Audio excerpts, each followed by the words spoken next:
La Syrie, une nouvelle fois plongée dans l'horreur. Il n'aura pas fallu plus de 3 mois au régime d'Ahmed al-Sharai pour commettre ses premiers massacres. Au moins 1068 civils tués dans l'ouest de la Syrie par les forces de sécurité de l'ancien djihadiste au pouvoir depuis la chute de Bachar al-Assad en décembre dernier.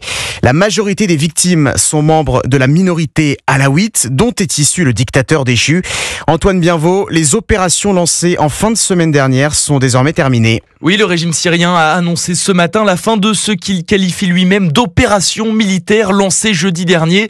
Selon le dernier bilan de l'Observatoire syrien des droits de l'homme, plus de 1000 personnes ont été tuées dans ces massacres imputés aux forces armées du pouvoir islamiste.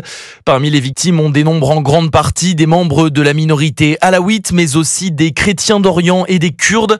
Le président par intérim Ahmed al-Sharai nie sa responsabilité et dit vouloir traduire les auteurs de ces exactions en justice.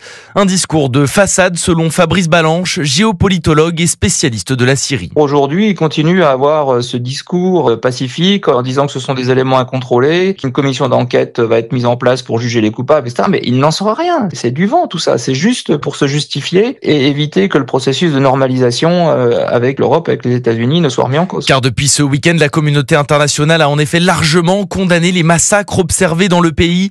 Londres, Paris ou encore Berlin, tous dénoncent des violences intolérables en Syrie. Antoine Bienvaux.